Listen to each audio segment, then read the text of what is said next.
Bonjour, chers auditeurs, auditrices de Derrière l'image, toujours une heure de cinéma à Radio Centre-Ville. Guy Ménard à l'animation, en compagnie de Maxime à la régie. Bon matin, Guy. Bon matin, Maxime. Aujourd'hui, un festival de temps pas l'autre. Hein? Donc, nous allons recevoir, lors du dernier segment de l'émission, Philippe Delgrado, directeur général et artistique du Festival international des films sur l'art, 42e édition. Maxime, tu nous as préparé une capsule? Oui, étant donné que la semaine dernière, j'ai pas eu le temps de parler de tous les films que je voulais parler, on va finir par continuer. Je vais parler de All of Us Strangers de Andrew A. Ah, parfait. Et nous recevons, en début d'émission, Alexa-Jeanne Dubé afin de parler de Sucré 16. Bonjour, Alexa-Jeanne. Bonjour. C'est tout un projet. Toute une aventure. Hein?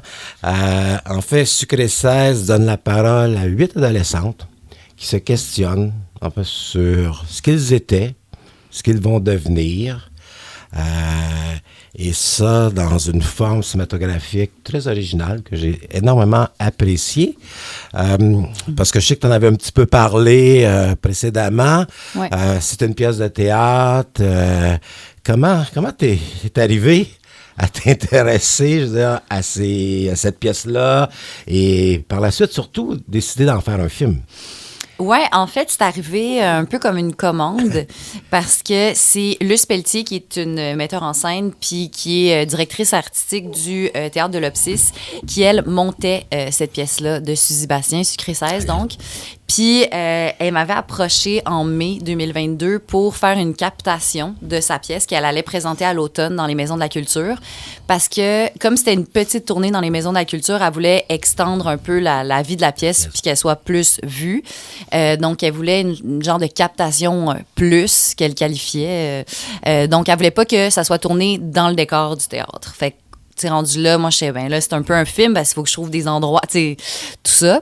Donc, j'ai décidé de l'aborder vraiment comme un film. Tu sais, au début, elle voyait plus ça comme, peut-être un vidéo, tu sais, genre quelque chose sur Vimeo ou de quoi de même que les gens peuvent aller écouter pour comme entendre la pièce. Puis là, j'ai eu plus d'ambition. Fait que je suis arrivée avec une proposition de mon cru, tu sais, ma vision, puis tout ça. Puis elle m'a vraiment donné carte blanche. Exact. Puis finalement, 3 mois plus tard, on tournait. En 9 jours, puis c'est ça, fait que c'est arrivé de manière très improbable, puis tu sais, il fallait vraiment que je garde le texte aussi tel quel, qui est vraiment une matière quasiment littéraire, qui est très théâtrale, tu sais, fait que c'est pas une adaptation cinématographique, c'est vraiment de porter à l'écran ce texte-là écrit pour le théâtre, dans le fond. C'est ton premier film? Ouais, long-métrage. Long-métrage, oui, ouais. tu avais fait des courts-métrages. Ouais. Donc, le très beau Joutel. Oui. Et là, tu décides, je veux dire, de transposer à l'écran, en fait, 8 monologues. Et là, cinématographiquement, c'est des enjeux, je veux dire, immenses, parce qu'on n'est pas au théâtre. Tu parlais d'un texte littéraire. Effectivement, je assume totalement la littéralité du texte, mais le jeu reste différent. Puis en plus, dans ton cas, tu as choisi de travailler avec les mêmes actrices. Ça faisait partie du deal. Ça faisait partie du deal parce qu'on ne joue pas de la même façon au théâtre qu'au cinéma. Non. Quand tu les as abordés, tu leur as expliqué genre, qu'ils étaient peut-être pour jouer d'une façon plus intime, plus en nuances. Parce que c'est ça la beauté pour moi, je veux dire, de Sucré 16. Ouais. C'est que tu réussis un peu à briser toute... genre d'illusion qu'on a de l'adolescence. Hein? Et ça demande beaucoup, beaucoup de nuances dans le jeu. Ben en fait, qu'est-ce qui était intéressant du processus qui a eu lieu, c'est que pendant l'été, quand on tournait, en fait, les filles étaient en répétition pour le show. Donc, tu sais, elles n'avaient pas encore joué sur scène. Ça fait qu'ils n'avaient pas encore pris des plis, si on veut, ou une façon de le jouer pour la scène, mais il y avait commencé du travail de table, du travail de texte qu'ils avaient fait avec la metteur en scène, tout ça. Fait qu'ils avaient déjà comme commencé à défricher leur personnage, mais ils l'avaient pas encore sorti pour le jouer plus gros, si on veut. Donc, c'était la première fois qu'elles le jouaient de bout à bout lors du tournage. Fait qu'elles étaient encore, si on veut, nouvelles. Puis, fait que, puis évidemment, nous, comment on commençait nos journées, on faisait toujours un monologue par jour de tournage. Puis comment on commençait nos journées, c'était, on enregistrait juste le texte à la voix. Donc, elle faisait pour comme casser la glace, un premier jet. T'sais, elle partait, c'était des monologues de 15 minutes. J'ai quand même raccourci après. Puis elle faisait vraiment juste au micro pour aller chercher un peu cette intimité-là. Fait qu'après ça, quand on allait sur le plateau pour le jouer, parce que je me disais peut-être je vais utiliser des voix off, finalement je les ai pas utilisées, mais fait qu'après ça, quand elles arrivaient, ben tu sais, ils savaient où se placer. On l'avait déjà testé un peu en studio, puis comme elles avaient pas encore pris des plis, si je peux dire, ça s'est vraiment bien fait, tu sais. Mais là, tu m'en as ouvert une porte. Ouais. Tu parlais de tourner un monologue par jour, parce que aussi, ce qui est, je veux dire, fort impressionnant dans ton cas, c'est que très peu de subventions. Lorsqu'on regarde le générique, c'est ce qu'on peut annoncer ou mentionner comme un projet purement indépendant. Bien, assez indépendant. En fait, ça a été fait avec une subvention d'une captation théâtrale. Okay. Donc, ce qui est... T'as détournement de fonds, quoi. C'est ça, parce que c'était ça que c'était... Tu sais, le Théâtre de l'Opsis a eu de l'argent pour faire ça. Je pense que c'était une... Je veux pas parler pour Luce, mais j'ai l'impression qu'il y a eu comme de l'aide post-pandémie pour justement amener le théâtre dans le virtuel. Donc, il y a eu comme des aides comme ça, mais tu sais, je dirais qu'on a fait le film avec comme 50 000 $. Là. Ça paraît pas. T'abordes des sujets assez durs, que ce soit l'anxiété, troubles alimentaires, inceste, aussi l'engagement, viol, tous les niveaux. Comment qu'on réussit, je veux dire, en tant que réalisatrice, je veux dire, à faire confiance, on dirait, au spectateur qu'il est capable d'absorber, je veux dire, toute cette charge émotive. Parce que tu as vu le texte, sûrement t'as coupé dedans parce que ça reste que c'est une pièce de théâtre, puis là, en cinéma, on se retrouve autour de 1 heure, dans ton cas. Mais au-delà de ça, je veux dire, il y a quand même, je veux dire, un sujet, je veux dire, qui est très exigeant. Ouais. T'as sûrement dû te poser la question maintenant en voyant le texte. Là. Ben oui, ben en fait, c'est... Je trouve quand même qu'à la lecture, moi, comment je l'ai perçu, j'ai vu, oui, de la violence, de la dureté, tout ça, mais j'ai aussi vu de la lumière puis une certaine poésie, tu sais. Fait que pour moi, c'était pas juste trash, puis en même temps, il y a quelque chose de libéré, cette parole-là, qui pour moi vient faire du bien, parce qu'on brise un peu le tabou, finalement. Puis, mais oui, c'est pour ça que j'ai décidé, entre autres, de le tourner de la manière que je l'ai tourné, puis de le camper, tu sais, dans des paysages de nature, tout ça. C'était pour, justement, rajouter de la poésie, puis évoquer plutôt des affaires, plutôt que de le montrer de manière graphique. Puis je trouvais que le texte était déjà assez descriptif et dur par moments, que je pense qu'on pouvait aller dans une espèce de douceur, puis quelque chose de plus évocateur, symbolique, pour venir un peu envelopper aussi le spectateur, puis c'est ça pour moi aussi, je voulais qu'on sente le côté enfant, que c'est comme si cette naïveté-là, c'est encore en elle, comme la nature, tu sais, il y a quelque chose de fluide, de facile, de naturel, puis qu'à l'adolescence, on vient un peu se heurter contre le monde adulte qui pour moi représente un peu l'urbanité qui est dans les textes. Fait que je voulais qu'on sente ce côté-là de sont encore enfants, mais se heurtent contre quelque chose, contre le monde adulte. Fait que je voulais que ça soit un peu les deux en même temps, pas que dur. Mais ton premier plan d'ouverture est magnifique, hein, parce que ça se passe dans qu'on prend une ancienne mine, l'eau est noire et tout, et on voit ces 8 filles, hein, avec tous des maillots de couleurs différentes, littéralement s'amuser, avoir un plaisir fou, à être ensemble, on sent la complicité, tout est là, et là, tout d'un coup, il y a comme une brisure, puis je reviendrai avec ces changements de ton constants dans ton film, une brisure où, d'un plan, point de vue frontal, on les regarde, mais maintenant, je veux dire, avec des yeux totalement différent. Le regard s'est transformé. Et ce passage, hein, dont tu parlais, là, je veux dire, de certaines formes de naïveté de l'enfance à la réalité, je veux dire, auquel ils sont totalement absorbés actuellement, je veux dire, est marqué dès ce plan-là. Bien, parce que pour moi, il y a un peu tu sais, l'adolescence, c'est une transformation. Puis c'est un peu ces deux pans-là qui se superposent, l'enfant, puis en même temps, l'hyperconscience, l'adulte en devenir.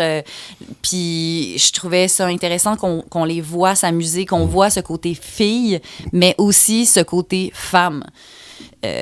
Puis c'est ça. Fait que oui, c'est pour ça que j'ai voulu faire ça. Puis tu sais, en passant toutes les scènes où est-ce qu'elles jouent, là, puis tout ça, là, tu sais, c'était leur naturel. Ben, j'imagine. Tu peux pas demander genre, un jeu semblable. Là. Non, tu les laisses aller. Je les laisse aller, c'est tout. Puis t'espères la magie va se créer. Exactement. Puis tu sais, les filles sont plus vieilles. Il n'y avait pas 16 ans, mais reste, tu sais, mettons 20 ans. Puis tu sais, l'enfant, c'est quand même assez proche. Fait que tu sais, elle criait, elle se collait. Tu sais, toutes ces affaires-là qu'on fait plus puis qu'on perd en vieillissant de par, je sais pas, pudeur ou peu importe, mais tu sais, fait que je voulais qu'on sente ce côté-là, que c'est encore présent, tu sais, genre juste leur façon de crier tellement aiguë, tu sais, physiquement, moi, je suis plus capable de crier comme ça, tu sais, c'est comme on perd ça en vieillissant, mais tu sais, fait que je voulais qu'on voit, ouais. Et là, tu utilises le cinéma, hein, à tous les niveaux. Hein. Il y a un mélange de tons dans ton film, il y a un mélange d'art, parce que, oui, on t'assume une certaine forme de théâtralisation. Tu joues énormément avec les maquillages. Tu également les places dans des situations où c'est des tableaux. C'est purement des tableaux visuels. Si c'est pas des installations, je veux dire presque visuelles. C'est important pour toi de retrouver, je dirais presque l'âme du cinéma. En disant, je fais un film, puis je vais un peu m'amuser aussi à jouer avec, je veux dire, toutes les libertés que le cinéma me permet. 100%. Moi, ça, j'avoue que ma façon de faire du cinéma, c'est faire du bricolage. Là. Tu sais, je m'amuse. J'ai le goût... J'essaie pas de faire quelque chose. Je fais juste le faire avec qu'est-ce qui me vient. Puis moi, ça vient comme ça vient de cette façon-là. J'aime beaucoup les arts visuels, j'aime ça. Mon père était professeur en muséologie. J'ai passé comme ma vie dans les musées, même mon enfance dans les galeries, le vernissage et tout. Tout ça, fait que je pense que ça l'a quand même teinté. Puis je pense que le fait aussi d'être comédienne, ça fait en sorte que j'ai pas la pression de « il faut que je fasse un film selon les barèmes d'une telle façon pour que ça fonctionne ». Tu sais, j'ai ma carrière de comédienne, c'est comme ça que je gagne ma vie. Fait que moi, quand je fais du cinéma puis je crée, j'ai le goût de vraiment faire qu'est-ce que j'ai le goût de faire. Parce que c'est pas une paye... Tu sais, j'ai pas besoin de vivre de... Tu sais, en tout cas, fait que je pense que ça m'apporte une liberté que d'autres ont peut-être pas le luxe d'avoir parce qu'ils ont comme plus peur, parce qu'il faut que ça marche, parce que, tu sais, il y a d'autres enjeux, là, tu sais. On prend des chances à certains moments, puis on se risque. Moi, j'ai rien à perdre. Puis en fait, tu fais un peu comme ces jeunes dans le premier plan, tu sautes dans l'eau. Complètement. Et eux le mentionnent aussi, parce que de sauter dans l'adolescence, c'est apeurant, hein, parce que là, le premier segment, ça débute un peu de cette façon-là. Oui, elle saute. Puis j'ai l'impression que ton film représente ce saut aussi dans le cinéma. En disant, on se laisse aller avec toutes les craintes puis les peurs que un projet filmique peut entraîner, parce qu'il faut se le cacher, là, tu viens sur la place publique puis on t'attend, hein, au détour. Voilà. Et, on fait un peu confiance en la vie. Puis là, je ne vais pas tout mentionner, mais pour moi, cette confiance à la vie se rapporte un peu à ce segment qui vient par lier. Je veux dire, tout, c'est... Exact. On va en parler, là, genre des 4 mouvements, hein, où cette fille, parce qu'on ne connaît pas leur nom, hein, c'est ce qui est aussi, je veux dire, magnifique, ça devient universel, qui découvre l'amour, qui découvre le premier baiser, qui découvre d'être finalement confronté à la matière, hein, et d'y faire confiance. Hein? Mais c'est exactement ça, c'est que je voulais qu'on sente que malgré les duretés, il y a quelque chose de plus fort, on peut faire confiance, il y a une force qui est dans la nature, une beauté à laquelle on peut s'abandonner, puis puis aussi l'amour, tu sais. Puis ça, oui, j'avais envie vraiment qu'on sente ça, puis le côté justement universel de l'expérience de l'amour, qui est pas toujours réciproque, mais tu sais, dans le film, c'est pas tant une relation que de tomber en amour avec quelqu'un, puis oui, ça finit par un baiser, mais c'est juste à la fin, tu sais, fait que ça pourrait quasiment qu'il n'y en ait pas, puis ça serait la même affaire. C'est de découvrir. C'est ça. C'est ce premier... d'être enivré, obsédé par quelqu'un, d'être vraiment habité, tu sais, fait que ça, je trouvais que c'était le texte le plus universel. Je pense que vraiment tout le monde pratiquement passe par là. Fait que oui, c'est important pour moi que ça vienne... que ça sous-tende toute la trame. Puis dans la pièce, c'était comme ça aussi. Ce texte-là était morcelé et non pas en un morceau. Mais l'ordre n'était pas le même. Ça finissait pas là-dessus.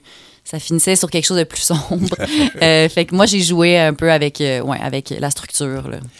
On n'a pas, je ne l'ai pas mentionné en ouverture, mais c'est extrêmement important parce que, bien sûr, c'est Sucré 16, hein, donc c'est 16 ans. Là. Ouais. Mais également, il y a un sous-titre, pardon, Symphonie pour adolescence. Et ce sous-titre-là est très, pour moi, révélateur du film parce que il y a une musicalité dans ton film. Il s'orchestre finalement un peu effectivement comme une symphonie avec ses 4 mouvements dont tu viens de parler. Et au-delà, je veux dire, des exploits, dans certains cas, je veux dire, ta directrice photo, de ce travail en éclairage naturel, il y a une narrativité qui est orchestrée par cette symphonie. Complètement.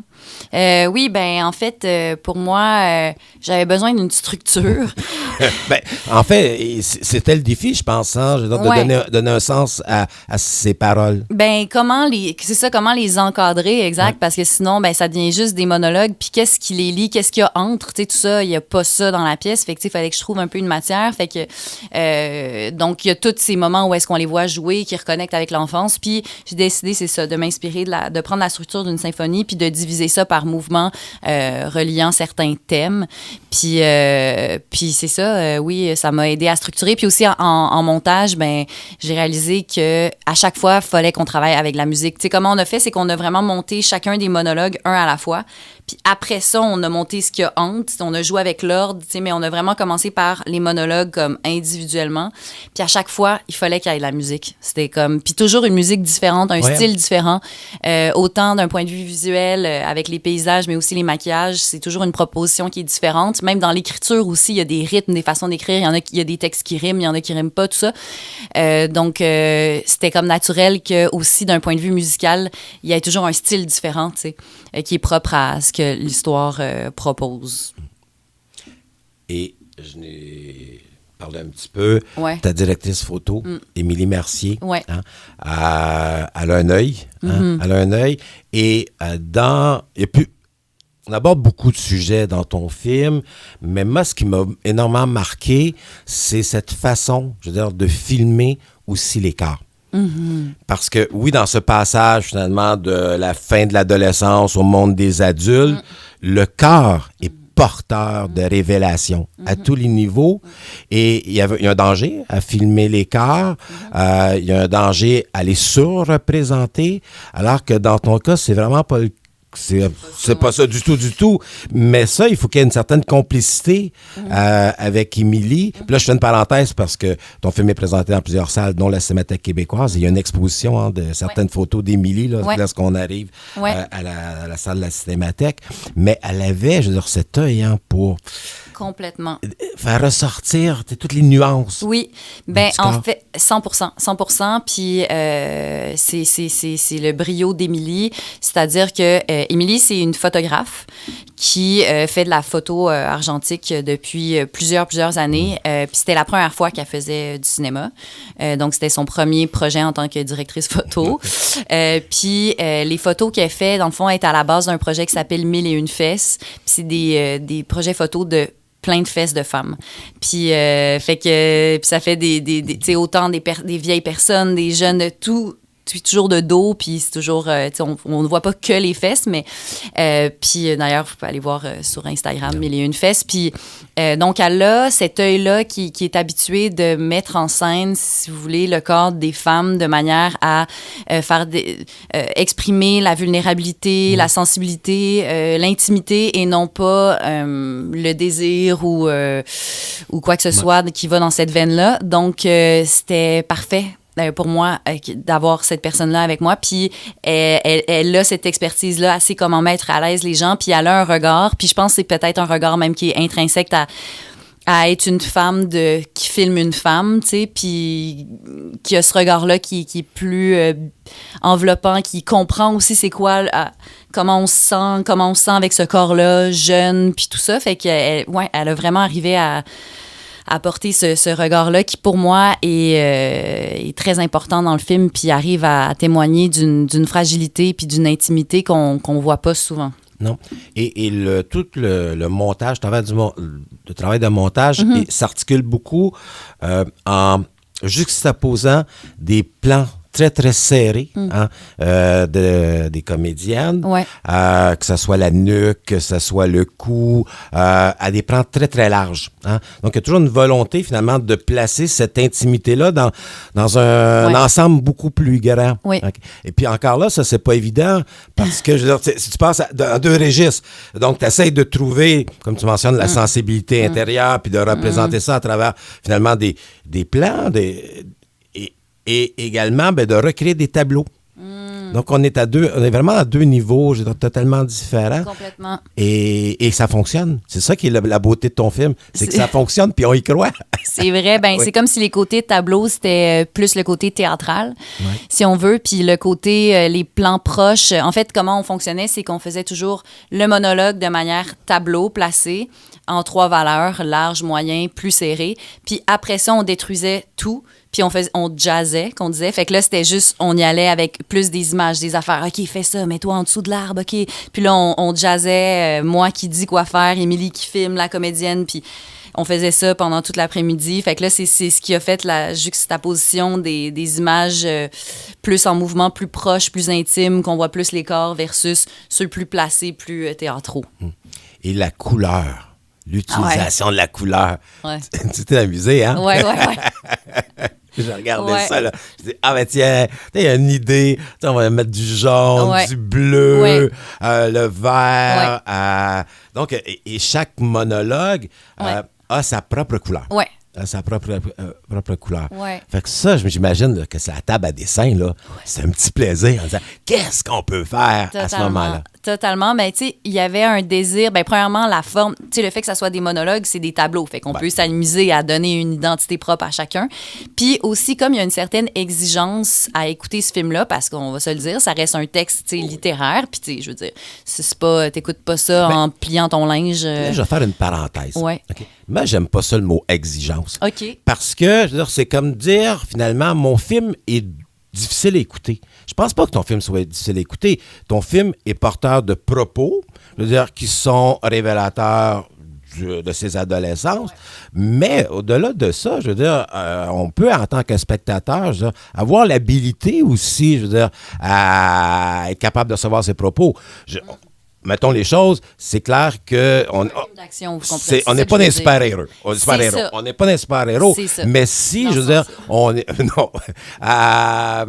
Mais c'est parce que parfois ça peut être péjoratif. Ouais. Puis, effectivement, moi, j'ai beaucoup aimé ton film parce que tu choisis, je veux dire, de t'accorder cette liberté, de faire confiance également au spectateur, de ne pas réduire le texte à des images préfabriquées des adolescentes et d'inviter le spectateur à une relecture, finalement, de cette période-là. Donc, voilà pour la parenthèse. Oui, ben merci. En tout cas, effectivement, c'est vrai. Je pense que, en tout cas, moi, je crois que les gens peuvent aussi se laisser porter par ça, mais j'avais un désir de rendre ça, que le spectateur soit curieux de découvrir le prochain tableau. Ça va être quoi le paysage, ça va être quoi les couleurs, ça va être quoi le maquillage, ça va être quoi la musique, tu sais, pour garder un peu la curiosité allumée et non pas comme tomber dans un potentiel ennui parce que c'est des monologues, parce que, bon, tu sais, fait que je voulais que ça reste dynamique puis qu'on soit toujours curieux, tu sais. Oui, mais ça, on l'a avec le montage, on l'a avec la musique, on l'a avec ses jeux de couleurs. Mais moi, je le savais pas, tu sais, quand j'imaginais le projet, j'étais comme, hey, ça va-tu être plate à écouter? C'est vrai que c'est un danger. Tu sais, ça aurait pu. C'est pas une. Tu sais, c'est des comédiennes qui regardent la caméra puis elles racontent une histoire. Tu sais, je veux dire, on voit pas ça souvent. On n'est pas dans l'action. Tu sais, on est comme plus dans le conte. Fait comment venir, c'est ça, mettre ça en scène. Tu sais, je me disais qu'il faut que ça soit dynamique parce que sinon j'avais comme peur que ça soit plate. Il y a. Non, c'est ça. Ben, en tant que réalisatrice, il faut se poser des questions. C'est ça. Et c'est ce qui se produit. Moi, j'essaie de voir, là, je regardais dans mes notes, des fois je perds des noms. Tu vas me mentionner. C'est le deuxième tableau avec cette fille qui est à la fois anorexique, boulimique et tout. Mais on parlait de tableau. Il y a une installation je veux dire, de fruits et légumes. Elle est tellement belle. J'avoue que le propos est extrêmement troublant, mais nos yeux aussi regardent l'installation et le rapport que cette comédienne a aussi avec la matière. Je veux dire, c'est une idée genre magnifique, génial. Oui, en fait, merci. Ça a été, en fait, c'est ça, c'est Pénélope Ducharme qui est la comédienne qui a incarné ça, et c'est Olivia Sophia qui a fait l'installation de Fruits et légumes. C'est une photographe, artiste, libraire qui avait fait quelques sculptures de fruits comme ça, puis j'ai dit, hey, viens donc en faire une, tu sais. Fait que le matin même, elle avait acheté plein de fruits et légumes jaunes. Puis là, elle a monté cette pyramide de fruits et légumes. Puis là, on a enterré Pénélope. Puis là, elle est restée comme 4 heures dans le sable, non-stop, à dire son texte. Puis après ça, on a tout détruit. Puis c'était comme, OK, amuse-toi avec tout, tu sais, pour représenter plus le côté boulimique, justement. Puis elle s'est vraiment laissée aller 100% là-dedans. Mais ouais, c'était le fun. Là, Maxime, comme toujours, me dit qu'on dépasse notre temps. On aurait pu continuer d'en parler pendant encore plusieurs minutes. Ouais.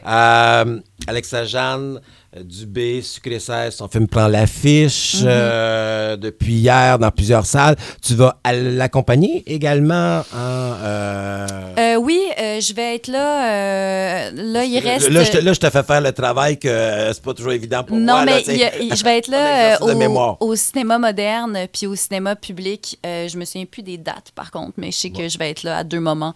Je pense le 14 et le 16 mars. Puis c'est important de mentionner que ton film également, je veux dire, est présenté avec le court-métrage de Zoé Pelcha, Gabi les collines. Oui. Ça, c'est un beau projet. Oui. Oui, parce que c'est bien qu'on fasse confiance au court-métrage, tu le sais. Oui, dans ton cas, c'est ça. Fait que je trouvais ça important de donner cette vitrine-là, si on peut dire. Puis c'est vraiment un beau film qu'elle a fait. C'est un super beau film de Zoé.